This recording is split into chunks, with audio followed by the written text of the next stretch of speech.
Hershel and the Hanukkah Goblins by Kimmel. Illustrated by Trina, Schart, Hyman. It was the first night of Hanukkah. Hershel of Ostropol was walking down the road. He was tired and hungry.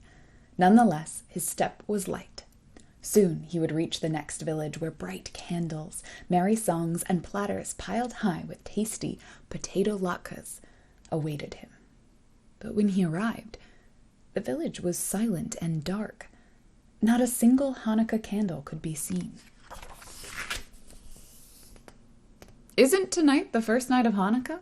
Hershel asked the villagers. "We don't have Hanukkah, Hershel," one of them answered sadly. "No Hanukkah? How can that be?" "It's because of the goblins. They haunt the old synagogue at the top of the hill. They hate Hanukkah. And whenever we try to light a menorah, the goblins blow out the candles. They break our dreidels. They throw our potato latkes on the floor. Those wicked goblins make our lives miserable all year long, but on Hanukkah, it's really bad." Hershel knew he must help the village people. "I'm not afraid of goblins," he said. "Tell me how to get rid of them." "It's not as easy as you think," the rabbi warned. "You must spend 8 nights in the old synagogue. The Hanukkah candles must be lit each night. On the 8th night, the king of the goblins must light them himself.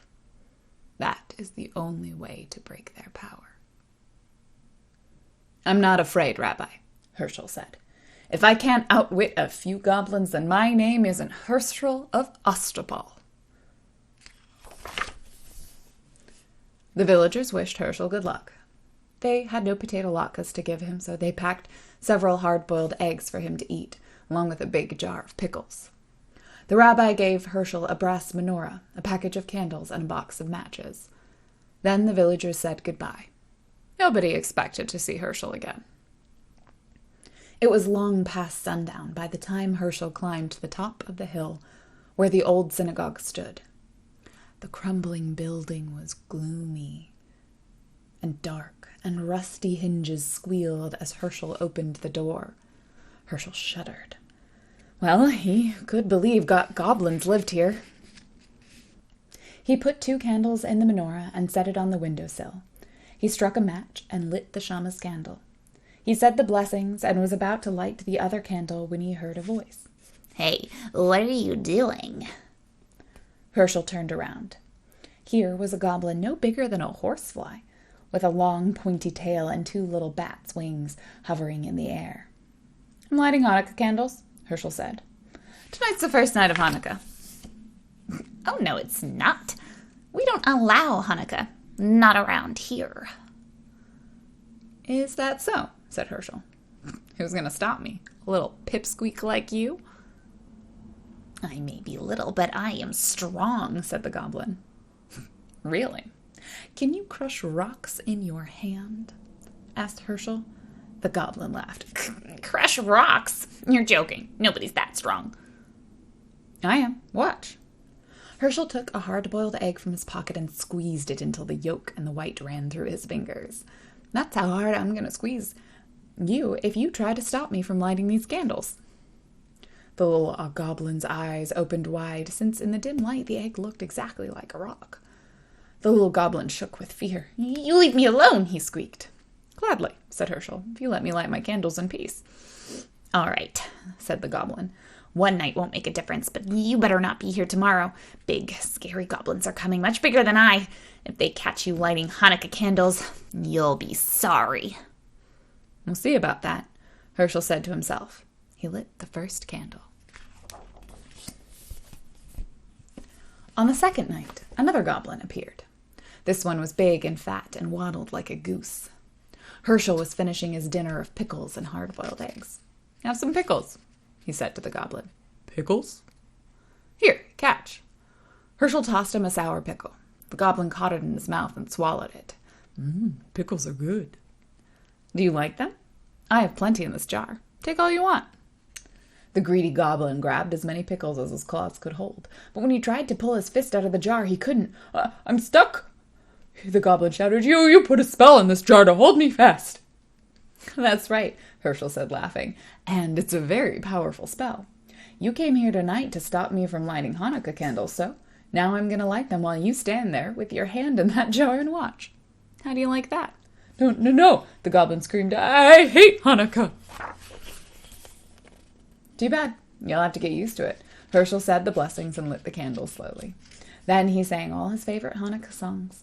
The goblin wailed and carried on so much that Hershel finally decided to let him go. Shall I tell you how to break the spell? Yes, I can't stand it anymore. Let go of the pickles. Your greed is the only spell holding you prisoner. The goblin let go of the pickles. His hand slipped out of the jar easily. How that goblin raged! He had stood with his hand in a pickle jar where Hershel lit the Hanukkah candles under his nose. The furious goblin stamped his foot so hard that he shattered into 1,000,000 pieces. The wind blew them away. The third night came. Hershel felt something watching him as he set the candles in the menorah. Instead of lighting them, he began playing with the dreidel. An hour passed. Hershel looked up. Sitting across the table was another goblin. This one had a fiery red face and 2 enormous horns. It's getting late, the goblin said. When are you going to light the candles? Later. There's plenty of time. Hershel spun his dreidel. This is more fun. What are you playing with? The goblin asked. It looks like a top. It's a dreidel. Don't you know about dreidels? No. Too bad. Dreidels are a lot of fun. You can also make lots of money if you know how to play. Really? The goblin was interested now. All goblins like money. This one was no exception. How do you play? It's very simple, Hershel said. But you have to have gold. That's the first rule. I have plenty. Is this enough? The goblin poured a pile of gold coins onto the table. That's fine, Hershel said. Listen carefully now. This letter is shin. If it comes up, you give me a handful of gold. This letter is hey. If it comes up, you give me half your gold. This is Kimmel. If the dreidel falls on this letter, you give me all your gold. Understand? Oh, wait, there's one letter left. What about this one? That's none. If the dreidel falls on none, I don't give you anything. Ready? Let's play. You go first. The goblin spun the dreidel. The little top whirled around and round. When it fell, the letter on top was shin. Too bad, Hershel said, taking a big handful of the goblin's gold. Try again. Maybe you'll have better luck. The goblin spun the dreidel once more. This time it fell on hay. And this isn't your night, Hershel said, helping himself to half the goblin's gold. One more time. Your luck is bound to improve. Once again, the goblin spun. This time the dreidel landed on Kimmel.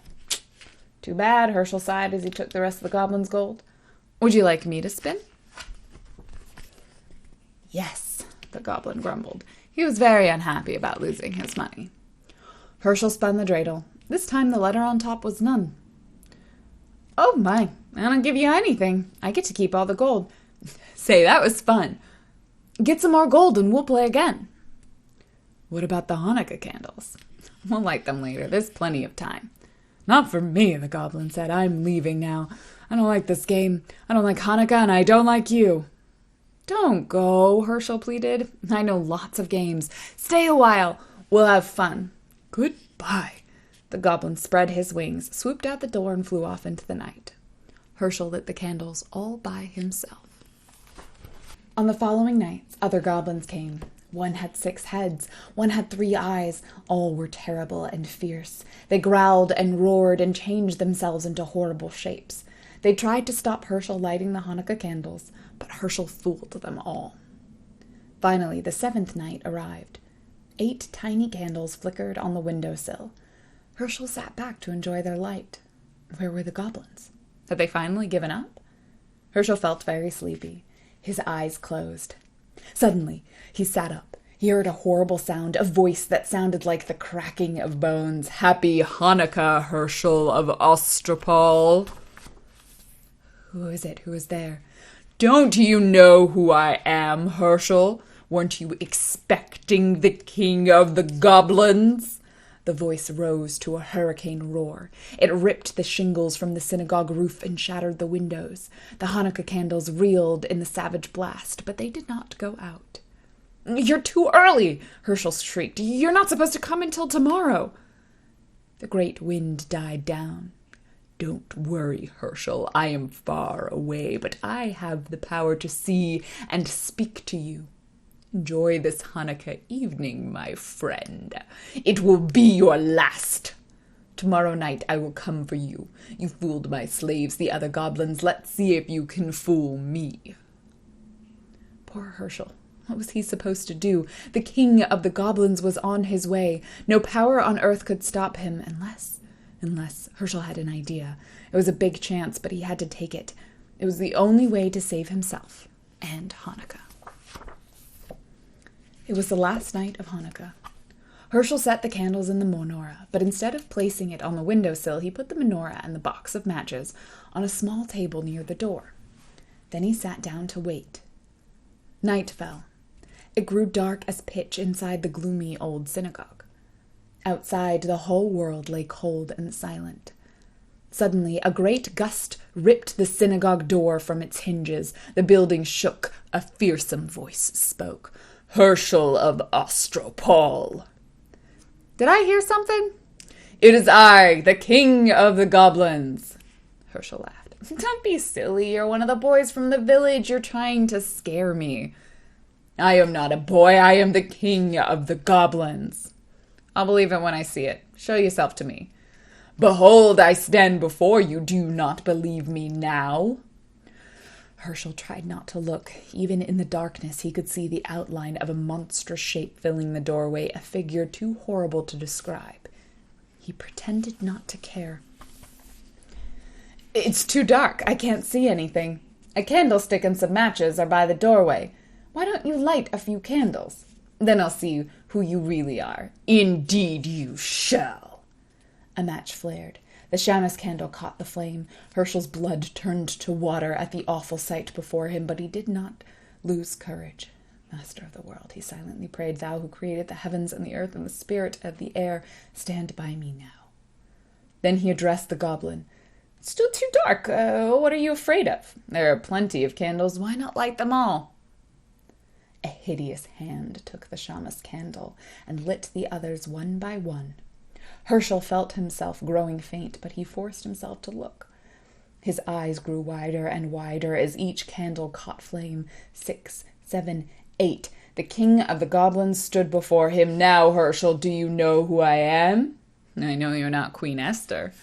Very funny. Enjoy the joke. It will be your last. That's what you think. Begone, or I'll take a stick to you. How dare you speak to the king of the goblins that way? I'll speak to you any way I please. You have no power. Your spell is broken. See, the menorah is lit. You thought these were ordinary candles you were lighting? They weren't. They were Hanukkah candles, and you lit them yourself. The king of the goblins roared with fury. The earth trembled, and a mighty wind arose. It ripped off the synagogue roof and blew down the walls. It splintered the great timbers and scattered them like matchsticks. Around the menorah the whirlwind howled, but the candles never flickered. They burned with clear, steady flames. The king of the goblin had no power over them. The spirit of Hanukkah had triumphed. The great wind vanished suddenly as it had ridden. Hershel rubbed his eyes. The night was as still as before, even though the synagogue was gone. Walls, floor, roof, even the foundation stone has vanished, but the menorah remained, standing tall upon the little table where Hershel had placed it. Hershel waited until the last candle burned out. Then he started down the road that led to the village. I'd better hurry, he thought. I don't want to miss the last night of Hanukkah. But there was no reason to worry. In every window there stood a menorah with 9 gleaming candles to light the way. The whole village was waiting for him. Thank you so much for watching this nostalgic reading of Hershel and the Hanukkah Goblins, and happy Hanukkah. Let me know down in the comments below, what book do you think I should read next for the next Lauren Reads? And don't forget to subscribe to this channel for those sweet, sweet alert notifications when I have new videos out, or check me out live on twitch.tv/randomtuesday. And thank you to each and every one of my patrons over on Patreon who made this video and all the videos like it a reality. If you're able to, a small monthly amount over on Patreon is super appreciated. Thank you so much for watching.